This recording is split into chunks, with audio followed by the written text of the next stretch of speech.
Is there a question? Question?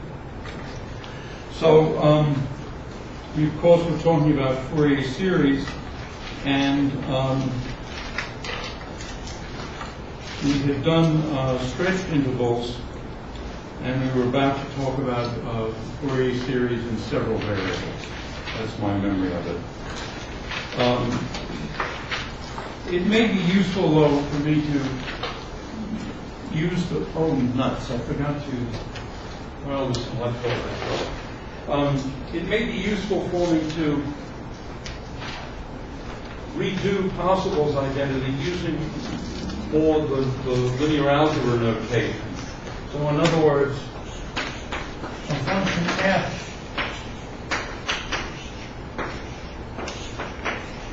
can be expanded, say, on a stretch interval as in terms of these vectors. The vector here, e sub n L, is just the thing that we've been talking about, e to the I 2 pi n x over L divided by square root of L, so that e n L, e k L is delta KL. And if we expand another function g, remember, in the space of functions, each function is a vector. So that's why this notation is appropriate. This is very close to the notation of confused in quantum mechanics. N equals minus infinity plus infinity, g sub n, e sub n L. Then the inner product of f with g is, on the one hand, just the inner product of this with that, and that just gives the sum fn star gk, say, times the inner product of enl ekl, which is then just the sum, say, k equals minus infinity plus infinity fk star gk, but this is also equal to the integral from 0 to L of fx x g dx using this form of the identity operator, and that's the integral from 0 to L of f star of x g of x dx. Okay. So it may be useful for you to see these formulas. Last time I think I derived it in a more conventional way. I put these new formulas in the latest version of the notes. All right. Well, there's no problem going to several variables. It's just exactly the same thing. So I'll write an arrow over x to mean an n vector of some sort. That's then a sum n1 equals minus infinity plus infinity, dot, dot, dot, sum n, how many ones? We'll say n sub capital N equals minus infinity plus infinity. And, well, in that case, why don't I be a little more explicit here and write this as f of x1 dot, dot, dot, x sub n equals this. And then over here we would have f of n1 and n, and then e to the I. Now one way of writing it is e to the I 2 pi n1 x over L, e to the I 2 pi n2 x over L, dot, dot, dot, e to the I 2 pi x sub n over L. But of course, that's just the product of exponentials is an exponential of the sum of the arguments. And so this is also a sum n1 dot, dot, dot, n sub n equals minus infinity plus infinity, f n1 and n, e to the I 2 pi over L and this is x1, I'm sorry, x2, xn. So this is n1, x1 plus dot, dot, dot, n sub n, x sub n. So that's what this looks like, and in fact, more generally, in a more compact notation, we can just say sum over n1 and n equals minus infinity to plus infinity fn1 n sub capital N e to the I 2 pi over L the vector n dot the vector x. And in that case, I guess I should write this as vector x. So that's the complex Fourier series in capital N variables. And that will be periodic in every variable. Right. This thing will be periodic in every variable with period L. Just because these functions, these basis functions, are periodic in every variable with period L. And then the function, the space over which you choose to do this depends upon, that is to say, what interval. Now, the thing is no longer an interval. You might call it a hyperinterval. Anyway, it's an n-dimensional interval. So it's a hypercube. And in fact, when f sub n1 dot dot dot n to capital N is an integral minus, I decided, hold it, I wasn't reading my notes. In order to make the transition to Fourier integrals a little bit smoother, it's useful to use an interval of length 2L.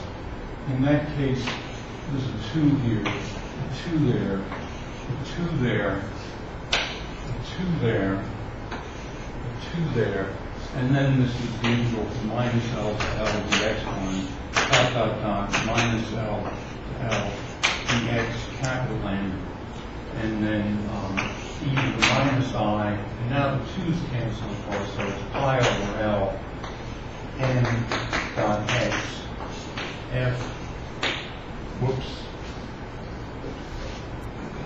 f x, and divided by 2L d over 2. And these things have to be correctly normalized. I really should not have done this. I should be reading my notes instead of thinking I can add with it all the time.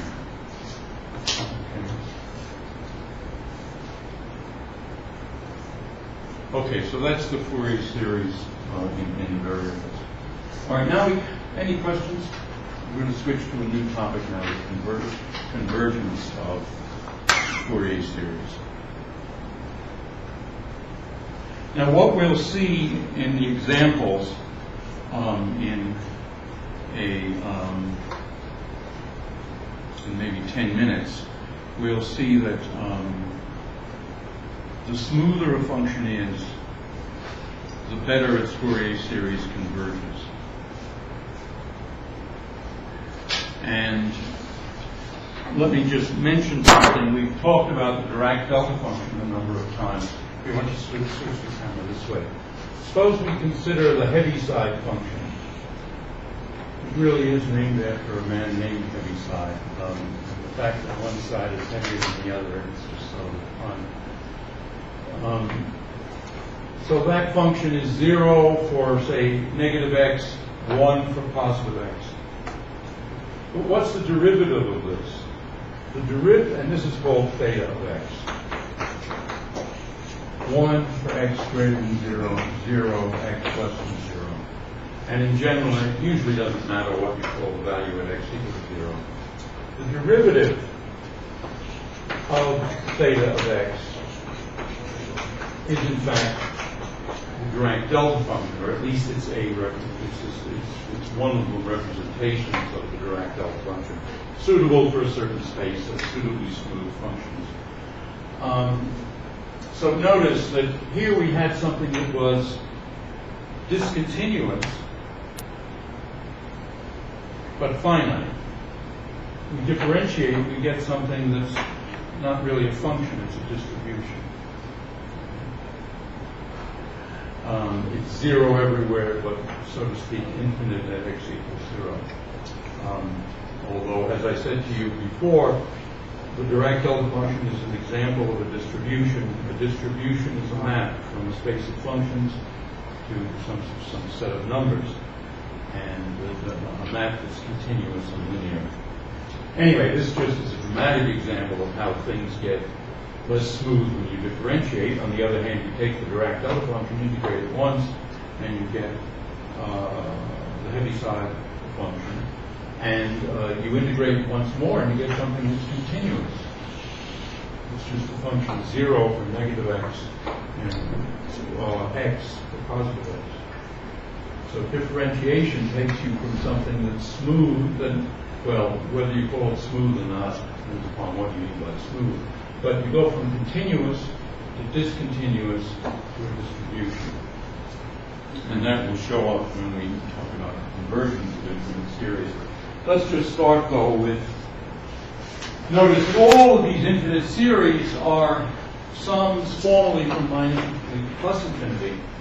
Now, what that really means, or at least one meaning, I'm going to call it here to use this. Let us call let's say that f sub n of x. Now we're going back to one variable. This is the sum k equals minus n to big N, f sub k, e to 2 pi I n x over L. Okay, so this is the normal Fourier series, and in fact, I think I should divide by the square root of L here. Pencil or something.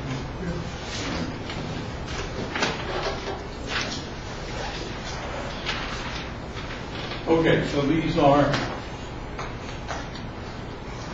So that's what we mean by a Fourier series. We mean that we take a truncated sum from minus n to n of these Fourier coefficients times these orthonormal wave functions or vectors or basis functions.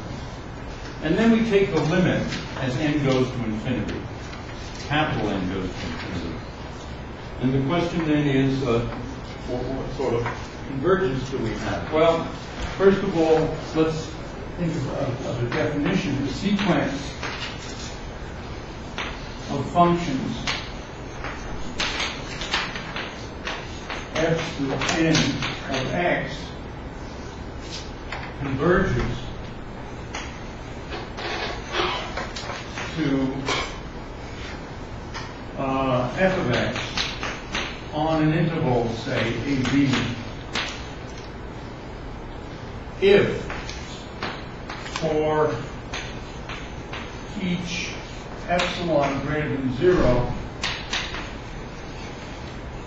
there's a delta greater than 0, such that the absolute value of f of x minus f sub n of x is less than epsilon for n.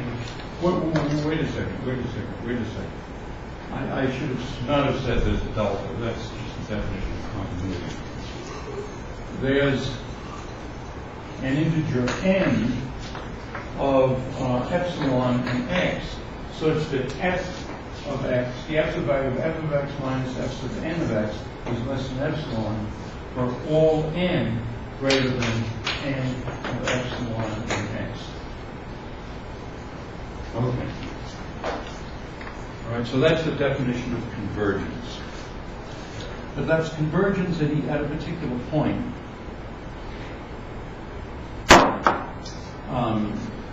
And in fact, I should say, for each, if for every x in this interval AB, and for each epsilon greater than 0, the sum integer n, such that this is less than epsilon whenever n is bigger than.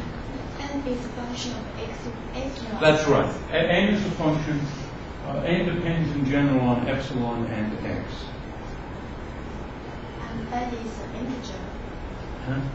And N is an integer. Now, the fact that this n is an integer doesn't matter really, because it could be an integer plus 1/10, and still go through. But yeah, it's an integer. So that's what we mean by a sequence of by convergence on an interval, and so that's what we mean by saying that a Fourier series converges. But there are different kinds of convergence.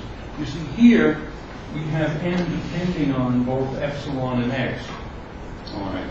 So can we say that if we make epsilon bigger and bigger, that n, a function of epsilon and x, will necessarily decrease? Well, yeah, I think it generally would. And just in general, I'm not saying. Yeah. But the notion of convergence is that no matter how small epsilon, you can find a finite n such that when n is bigger than n of epsilon x, then you're less than epsilon difference. But, yeah, intuitively you would expect epsilon and epsilon of x to be inversely proportional. Yeah. Okay, now suppose if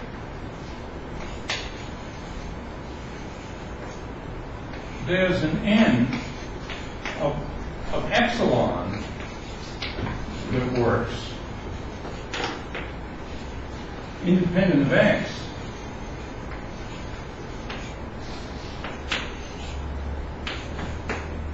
then we say that fn of x converges to f of x uniformly.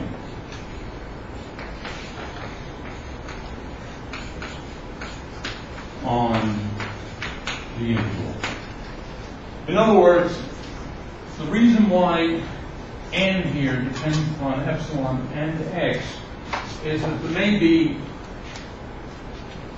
this Fourier series, or whatever the sequence of functions is, it may converge better in some regions than in others.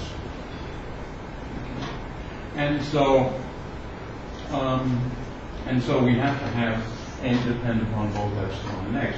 On the other hand, sometimes the thing is really converging so well that you can just pick an n of epsilon, and for all x, you have this inequality as long as n is greater than n of epsilon. Yeah. Why can't you always just pick the highest n, the most troublesome region? Well, because there are continuously infinitely many points x in the interval AB. Okay. All right. So, in other words, at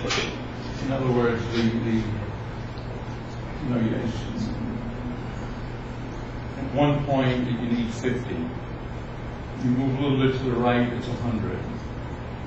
But these are real numbers, so you can move a very tiny bit. It might be then 1,000, then it just can go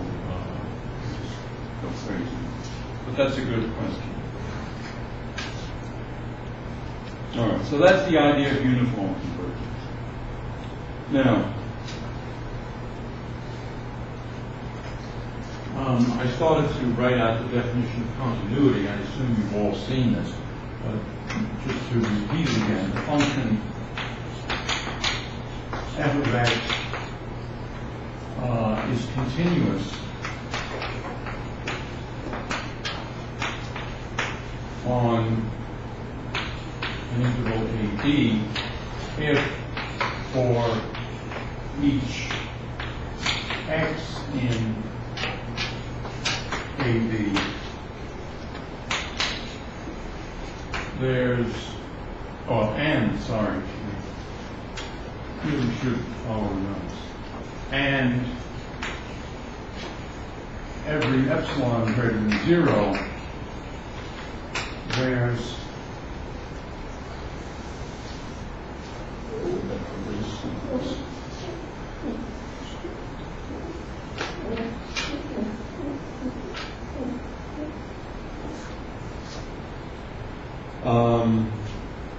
a delta greater than 0 such that f of y minus f of x is less than epsilon if x minus y is less than delta. So in other words, you pick the point x, and then you say that neighboring points, if the neighboring point y is close enough to x, then f of y minus f of x would be less than this arbitrarily small number of epsilon. So that's the definition of continuity. Now, related to that is uniform continuity. So it's uniformly continuous. Yeah, this delta I should have maybe emphasized, that this delta in general depends upon x. If delta can be chosen independently of x, then we have uniform, then the function is uniformly continuous. So, uniformly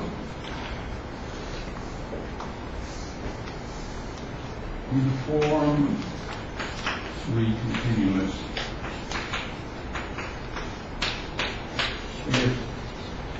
if delta is independent of x.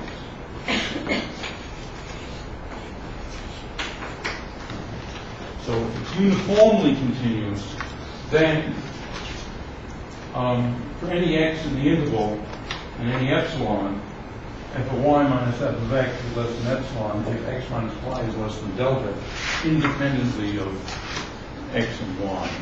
That's uniform continuity. So uniform continuity is stronger than continuity, and uniform convergence is nicer than ordinary convergence. There's something that's less good than continuity, and that's piecewise continuity. For example, this function that is 0, in other words, this function, which is the integral of theta of x dx from 0 to x, say, is equal to 0 for x less than 0 and x for x greater than 0. This is a function that's continuous. Its first derivative is the Heaviside function theta of x. This is piecewise continuous because it's obviously continuous here, it's obviously continuous there, it's only discontinuous at one point. So piecewise continuous is not as good as continuous, but it's not bad. And but notice, as you see, just by integrating and differentiating, you go from continuous to piecewise continuous to a distribution.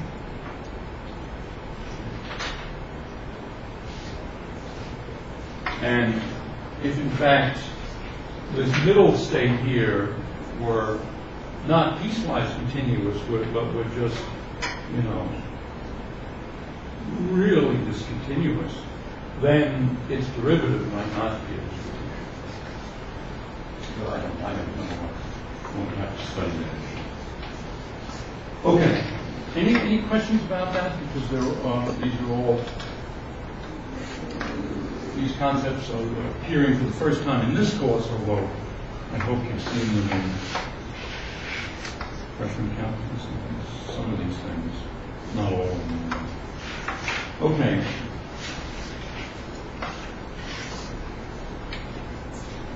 All right. So suppose we have if the sequence fn of x converges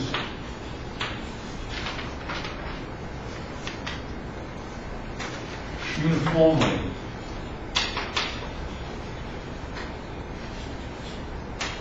to f of x and, say, on AB,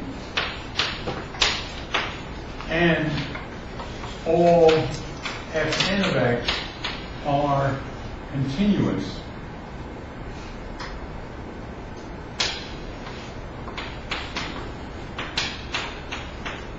on AB,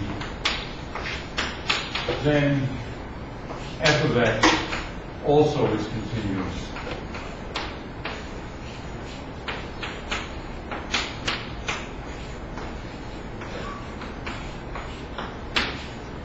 Okay.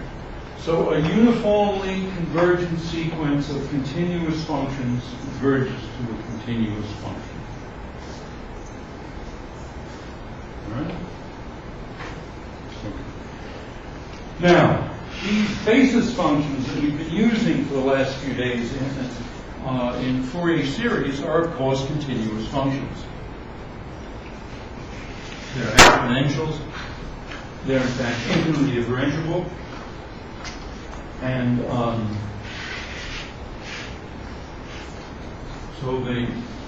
so it follows then that if you have a Fourier series that converges uniformly on some interval, then it must converge to a continuous function.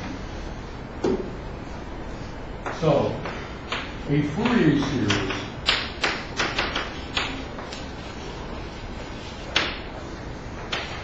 that converges uniformly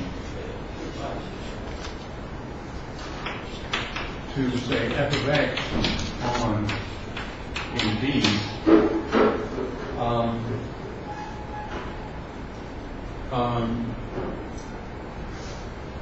means that f of x is continuous.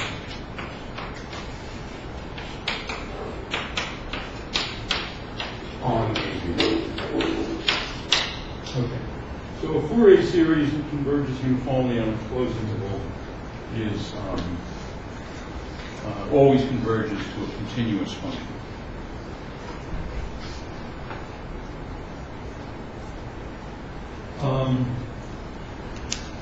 Conversely, a function that is not continuous can't be represented by a uniformly convergent Fourier series.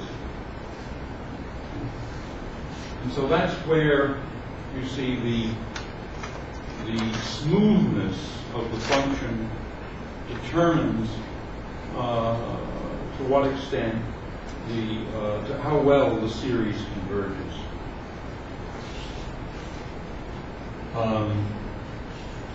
So the Fourier series, let me just write it as Fs or S series. So the Fourier series for a function that's not continuous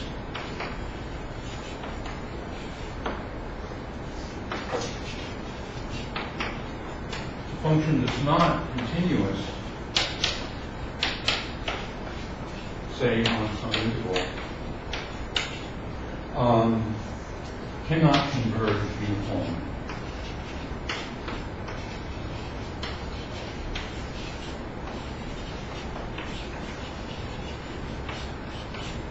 Okay. So the smoothness of the function is related to, in fact, determines how well the Fourier series converges. And we'll see some examples of this later today, if I can.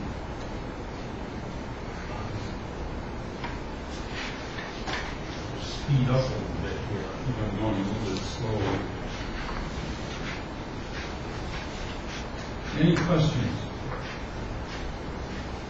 Remember, the problem session is tomorrow at 1:30, right? 1:30 this room tomorrow. And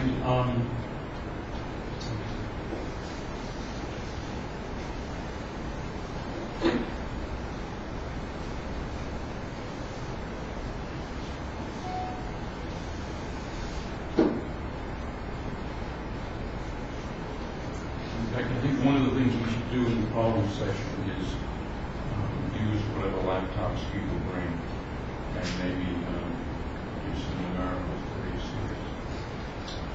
All right.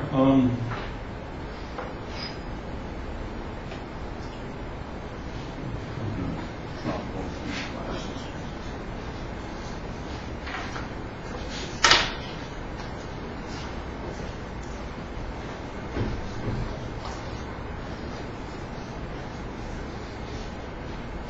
Okay, another result, maybe I'll just read this to you to save time. A function that's continuous on an interval, satisfies periodic boundary conditions, has a derivative that's piecewise continuous, then its Fourier series converges uniformly. So maybe I better write that down. So f of x continuous.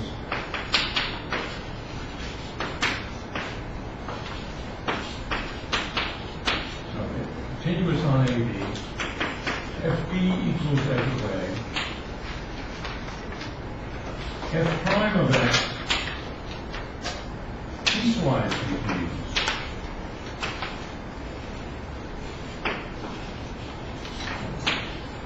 On AB, then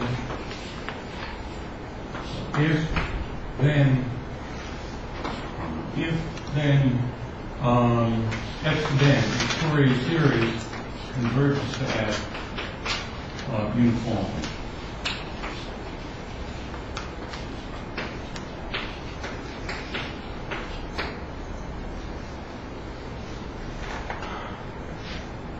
On the other hand, you see the absence. Yeah? I was just wondering, is it actually possible to have f of x be continuous, but have its derivative not be piecewise continuous? I'm sorry, if f of x is continuous, but say that Is it possible f prime not be piecewise continuous? Yeah. I think so, because otherwise this wouldn't be a widely quoted theorem. But I must say that you raise an issue here because I'm hard pressed to think of an example of something that's continuous but not piecewise continuous. Does anybody? You're saying the boundary points. No, I'm sorry, the derivative of piecewise continuous. But you're saying the boundary points also have to be equal, so that's... Yeah, the boundary points also have to be equal. That's the reason for that is if the boundary, you see, if you have a function on some intervals, and remember, you can have any interval for a Fourier series, right? Like L isn't fixed; it's some arbitrary parameter.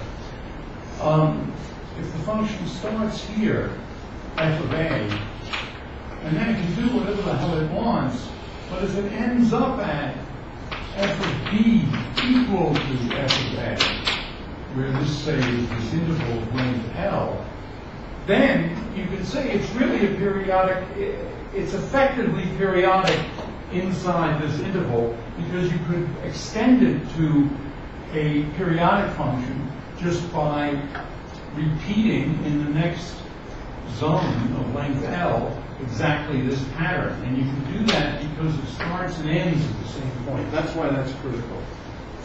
You see, if f of b and f of a are different, then you're going to have the Gibbs overshoot.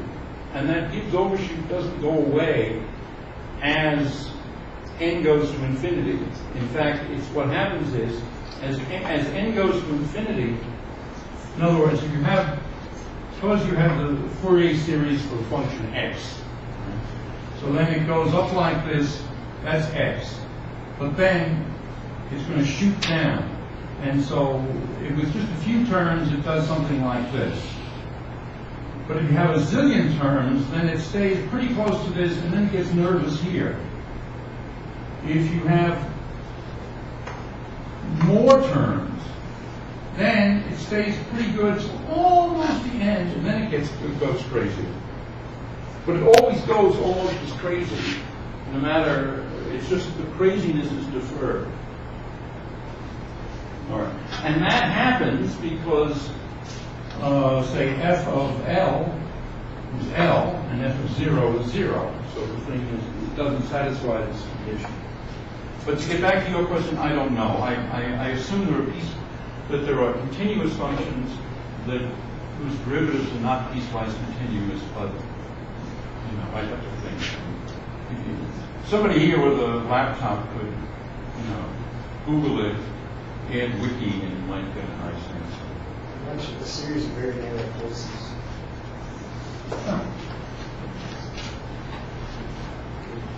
Just put this in the paper.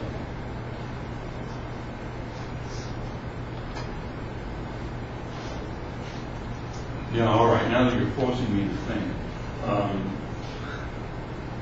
you could do the following. Theta of x is piecewise continuous, okay? Let's define the function f of x equal to a sum n equals 0 to infinity. Theta of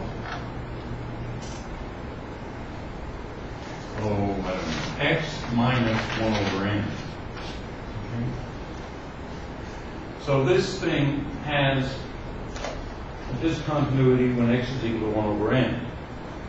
But because n goes to infinity, these discontinuities are piling up at x equals 0. So it's no longer, it's not piecewise, in the infinite limit, it's not piecewise continuous. So in other words, the function, what do I want to say? Now I've gotten confused. Okay, the integral of this is piecewise continuous, but its derivative is this. It is not piecewise continuous, but the integral, let's say, minus 10 x dx, that will be piecewise continuous, but I'm not even certain. Well, it will be continuous. All right, look, let's not get, we're getting sidetracked. I mean, of course, in pure mathematics, in other words, one designed for people who need psychiatric supervision on a 24/7 basis. In such a course, you might want to pursue this or put it as a homework problem, but let's just take it for granted that these such things exist. Okay, now, one of the nice things about Fourier series is that it represents a very wide class of functions. And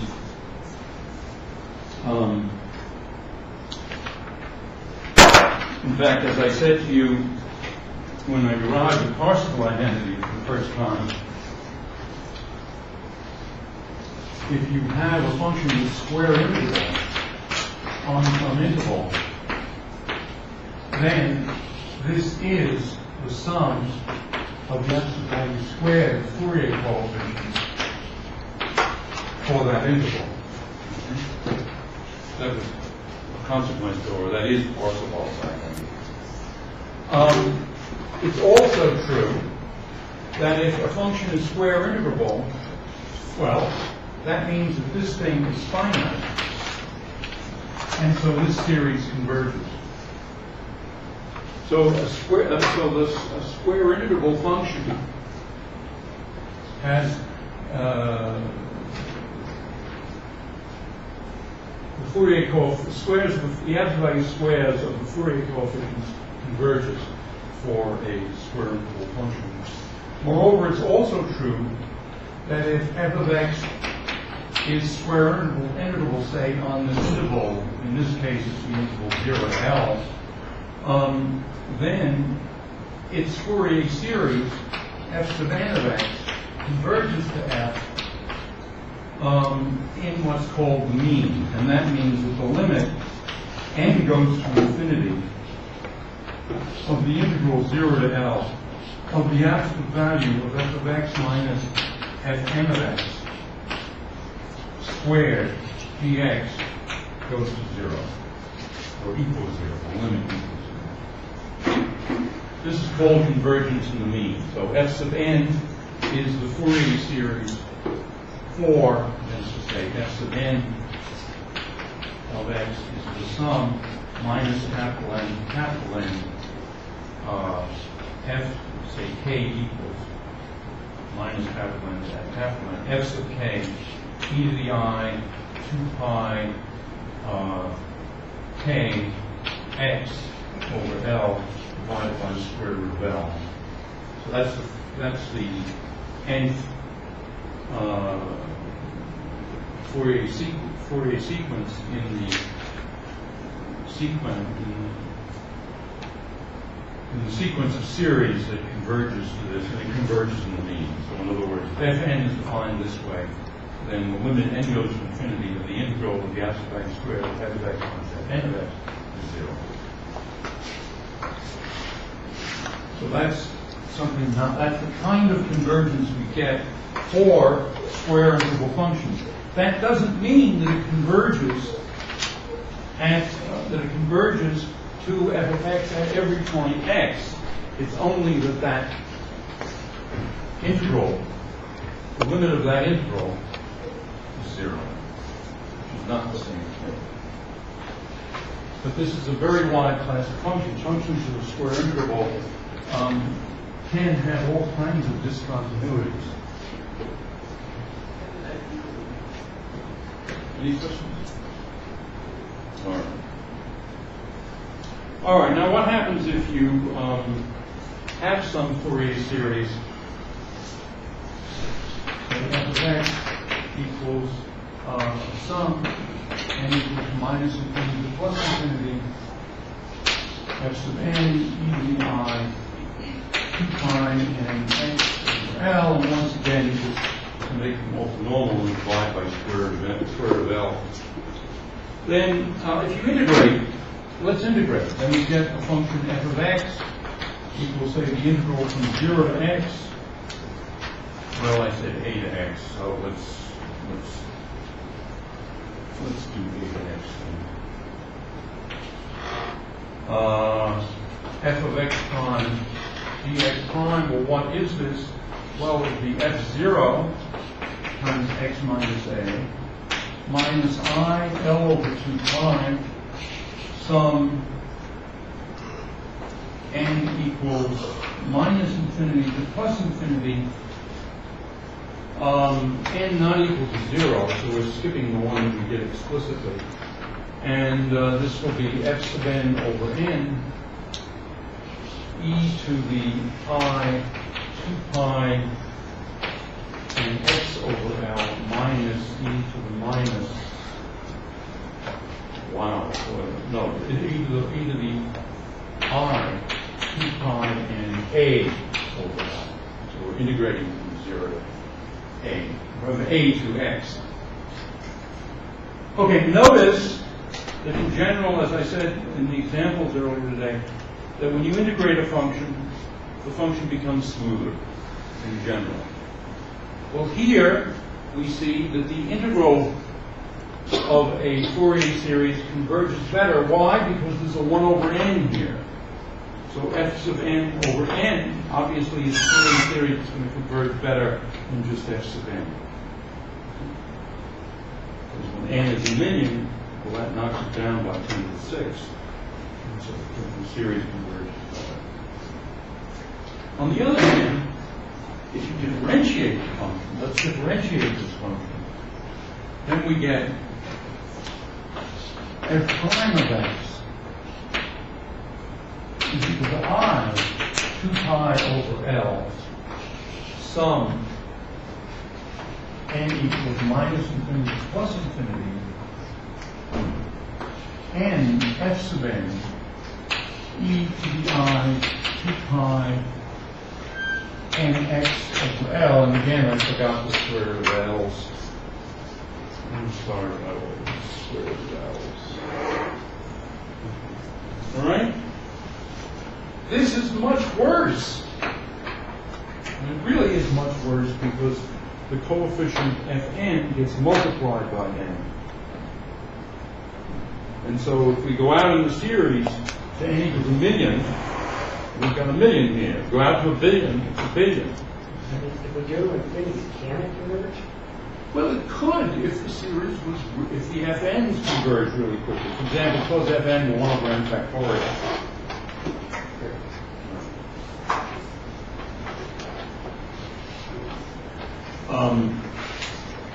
Anyway, this factor of n that goes to the denominator when you integrate and the numerator when you differentiate is why it is over there that the function 0 and then x on differentiation goes to the Heaviside function, and then one more differentiation that goes to the delta function. All right, I guess that's pretty well treated that. And so now we're getting to these quantum mechanical examples. I assume that everybody's had some introduction to quantum mechanics. But anyway, if you haven't, it doesn't matter because you're going to learn it now. Or let us say the quantum mechanics here is only going to play the role of source of examples.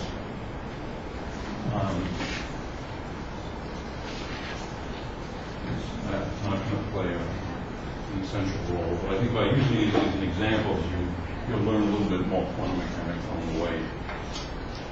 All right, so we're thinking of the first example.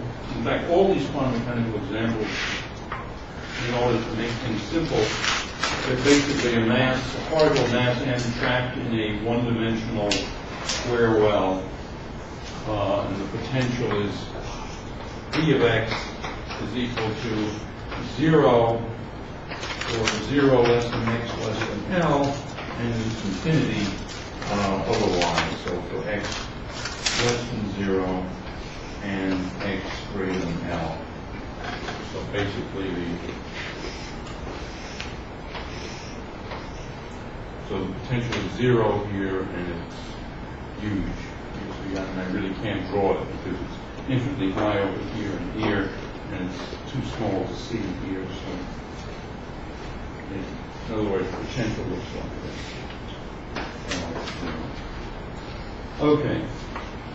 The Hamiltonian here is minus h bar squared over 2m into the x squared plus d of x. And here h bar is placed constant and divided by 2 pi. And that's roughly 1.055 times 10 to the minus 34 joules seconds. And h bar sets the scale of action below which you need to worry about quantum mechanics. Now that's just a rule of thumb. Why do I say action? Because energy times time are the units of action. Joule seconds are units of action.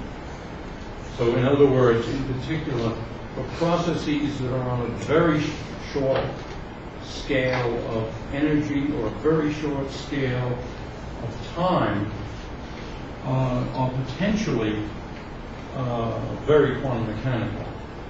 On the other hand, processes that involve a considerable amount of energy, like throwing this piece of chalk across the room, that's a classical process because A, it took about a second to get over there, and B, because it certainly wasn't a joule of energy, but maybe 100 ergs or something. All right, so the eigenfunctions are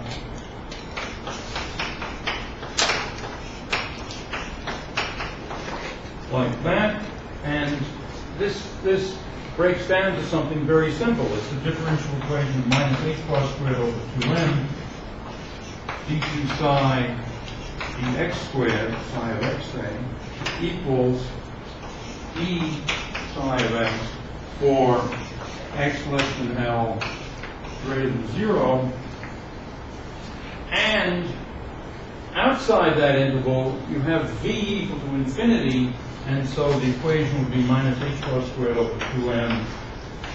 We just write it as psi double prime for the second derivative, plus infinity times psi is equal to e times psi. Well, the way you satisfy this equation is you have psi and its derivatives equal to 0, so that both sides of the equation is 0 equals 0. So in other words, this second equation, or effectively this potential, imposes the boundary conditions that the wave function psi of x, whatever it is in here, it goes to 0 at x equals 0. And whatever it does here, it goes to 0 at x equals L. So it has the boundary conditions psi of 0 equals psi of L equals 0, and of course psi of x equals 0 for x less than 0 and x greater than capital L. So those are the boundary conditions. And so what's the function? Well, it turns out, since the differential equation is so simple, this is just a trigonometric function. And to get the right boundary conditions, what we say is psi n of x is equal to the square root of 2 over L sine of pi n x over L for x in b equals 0 to L. Notice this satisfies the boundary conditions because when x is equal to 0, the sine of 0 is 0. When x is equal to L, the L cancels this L, and you have sine of n pi, where n is an integer, sine of n pi is 0. That, by the way, gives us some quantization, because if we had something n here that was a real number but not an integer, then we wouldn't be satisfying these boundary conditions. And so the quantization of the energy, in fact, arises from the requirement of the boundary condition to be satisfied. The energy, in fact, is just obtained by taking the second derivative of this. In other words, E is minus h bar squared over 2m. So let's put it this way. E is minus h bar squared over 2m psi second derivative divided by psi. And the second derivative here of sine, you get a minus sign, and then you pull out pi n over L twice. So this is minus h bar squared over 2m times pi n over L squared with, again, a minus sign. So the energy E sub n is equal to h bar squared over 2m n pi over L squared. Notice n equals 0 is not a possibility because the function with n equals 0, although it satisfies the boundary conditions, is identically 0 everywhere. So it's a 0 function. And the particle then has no probability of being anywhere. All right, any questions about this? Let me just get a sip of tea.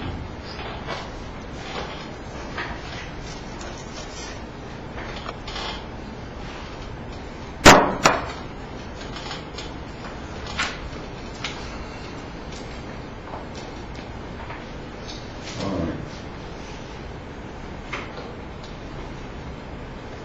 Now, these eigenfunctions span a certain space. In fact, they're complete and they span,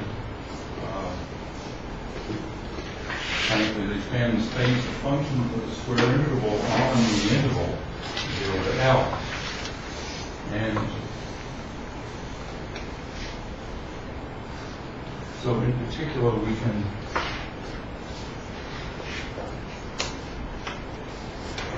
write such a function as this: f of x equals a sum n equals 1 to infinity f sub n square root, whoops, that's supposed to be 2 over L. 2 over L sine n pi x over L. What we're doing here is we're expanding an arbitrary wave function, f, in terms of the eigenstates of the Hamiltonian. And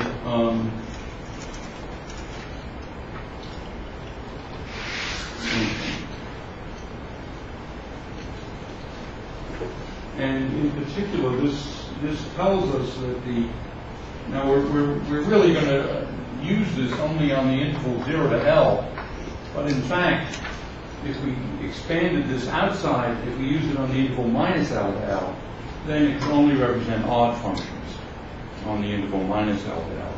On the other hand, the interval 0 to L, it can represent functions that are, let us say, periodic, square interval. And if they're smooth, then you can have a series here that's uniform convergent. All right, well, what I'm going to do as a first example is consider a very special initial state, which is simply the square root of 2 over L for L over 4 less than x less than 3L over 4. In other words, we have this interval from 0 to L, and this particle initially is confined and to be somewhere in this region here, and in fact, this wave function is just it's a piecewise continuous function. No, it's not. It's piecewise continuous, like the heavy sun. So it's continuous here, continuous here, continuous there. It has two discontinuities. So what do we expect? We expect this to work, but this Fourier series is going to be somewhat troublesome. It's not going to converge very. It's going to exhibit some craziness. Okay, so these wave functions here are orthonormal. That is to say, the integral from 0 to L of the square root of 2 over L sine n pi x over L square root of 2 over L sine m pi x over L dx is just delta n. And so if we want to expand this function psi of x0 as some sum n equals 1 to infinity c sub n square root of 2 over L sine n pi x over L, then these coefficients c sub n are given by, we can say that they're n psi of x0, or equivalently they're integral 0 to L square root of 2 over L sine pi n x over L psi of x and 0 dx. So that gives us our Fourier series. We just do these integrals, plug in, and that's our Fourier series. Okay, any questions?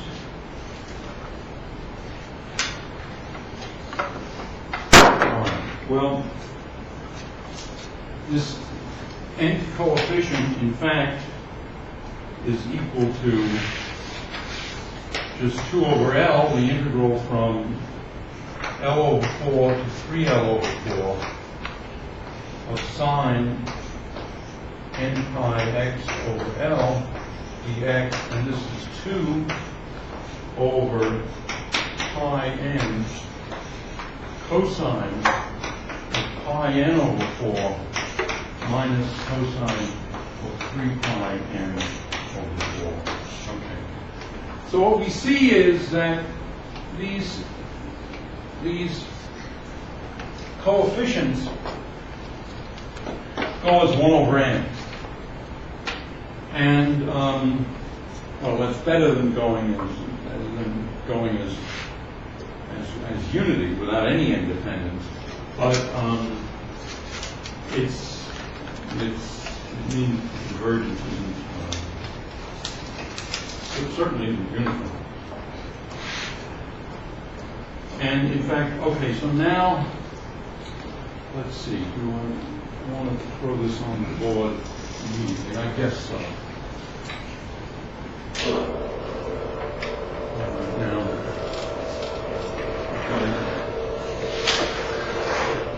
up there without breaking my neck.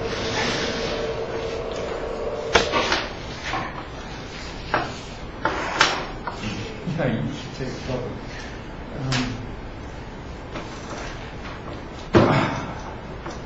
Okay. All right, so I flip this on, is that right? Oh, and then I flip it back on. Yeah. Now, do we just wait, or should I start fingering this button? I think we wait. All right, but let me stay up here just in case.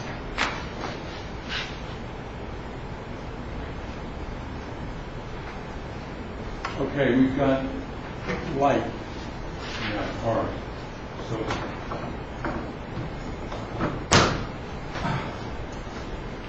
I'm too old for this. Great. Okay, so this is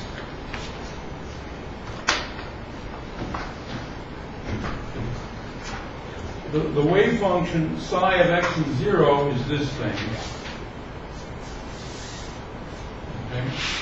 This is I chose the length L to be 2, so it's the interval 0 to 2. L over 4 is a half, and 3L over 4 is 1.5. And then what we've got is the Fourier series here with 10 terms is green. So that's this one. And what you see is it does pretty well here, but it gets nervous as it knows that it's going to hit this discontinuity. And so it goes up, and then it shoots down, and then it undershoots, and so forth. So that's 10 terms. If you use 100 terms, you get the blue curve, which postpones the craziness until just a little bit bigger than 0.5. And also it postpones this craziness until we get right almost up to 1.5. But then it overshoots here, or undershoots, I guess. But then it quickly stabilizes, whereas the one with 10 terms is still kind of silly out at 2. All right. 1,000 terms is the purple one, and you can see the purple one undershoot. It undershoots just as much, you see. That's why the convergence isn't uniform. Anyway,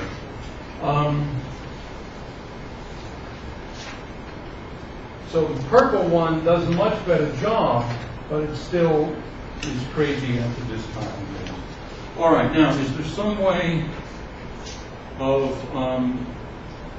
keeping that light on? Maybe if you sort of wake it up every few minutes, and I'll get through the rest of this material. And so I'm going to climb onto the table again.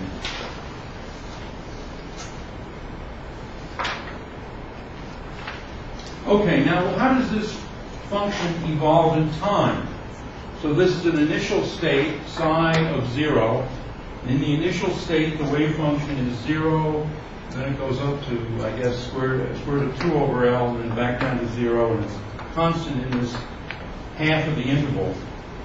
Well, it evolves in this way. Psi of x and t is e to the minus I ht over h bar acting on psi of x and 0. But if we expand psi of x to 0 in terms of these eigenstates, then it's e to the minus I ht over h bar on this sum c sub n. In fact, I can call this C sub n psi n of x. And h on that is just then a sum Cn e to the minus I En t over h bar psi n of x. The psi n of x's are these things here. In other words, this is psi n of x.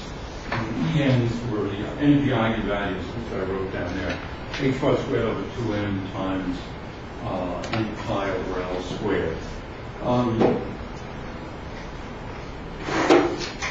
Well, in other words, this series, the Fourier series then for psi of x and t, is a sum n equals 1 to infinity. The c sub n, now these c's are these coefficients here, so just to avoid writing them again, I'll write c sub n with an arrow up to there, times the square root of 2 over L sine n pi x over L times e to the minus I h bar n pi squared t over 2m L squared. That's an n. Okay, so that's the series. Now, so we solved the problem completely, but it's in the form of an infinite series, and this is also complex, obviously. So in order to get something to graph, like a graph, what I did was I took the absolute value squared, the probability of the particle being somewhere at time t, and that's just psi of x and t. That's the value squared. So this thing has the value squared. So let's turn the light out. We still have the image. Can we go forward then to the right? So this is figure 2.4, and let's just see it. Well, that is really something. I mean, talk about crazy.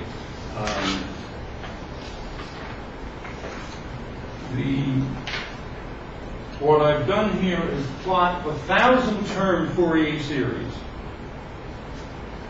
for different time intervals. So t equals 0. Well, that just gives us this thing here, which is the original wave function. Or the Fourier series, 1,000-term Fourier series for the original wave function. And then at a time 10 to the minus 3 tau, where tau is sort of a natural time here. Tau is this thing that occurs here. In other words, you take the h bar and put it under there. So it is 2ml squared over h bar. So that's the natural unit of time in this problem. So for 10 to the minus 3 tau, it's the green thing. So you see, even at very short times, the thing has gone just bananas. And then as you go to tau itself, it's the blue curve, which is, I mean, it's really crazy. It's that, and then it goes up and down, and up and down, and up, and then. So it's a really crazy series, really crazy function. Now, why is everything so bizarre? It's so bizarre because the original function, the original wave function that we started with at time 0 was only piecewise continuous. It wasn't continuous, wasn't uniformly continuous, wasn't a smooth function. It at least, though, was periodic in the sense that psi of 0 was psi of L. Okay, well, there are two more examples, which I guess we'll go through on Monday. And in those two examples, what we'll see is, in this case, the function was discontinuous or piecewise continuous. The next thing we'll do is we'll consider a wave function at time 0 that is continuous, but whose derivative is not continuous. The derivative is piecewise continuous. And then we'll go to a case where the function is continuous and its derivative is piecewise continuous. And what you'll see is you'll see that as we go from one stage to the other, we go from 1 over n to 1 over n squared, 1 over n cubed. By the time you get 1 over n cubed, the convergence is great, and the time evolution is much more reasonable. All right, so I'll hang around if there are questions. Let me, yeah, is there a question right now? We can leave this running. Does the series ever converge then to that function? Before you let time start running, so there's just a piecewise step. Good question. Because before this class, I thought it would.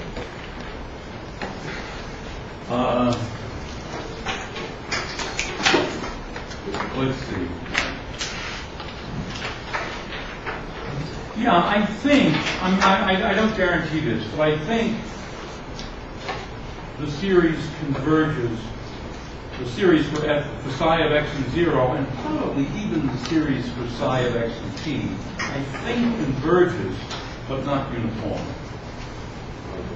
I think it converges. But I would say it converges in the mean. I'll give you, in fact, I can prove that it converges in the mean because the function psi of x of 0 and psi of x both square interval on the interval. So consequently, their Fourier series converge in the mean. But not nicely.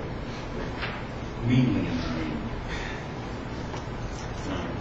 Any other questions? All right, so let me click this thing off.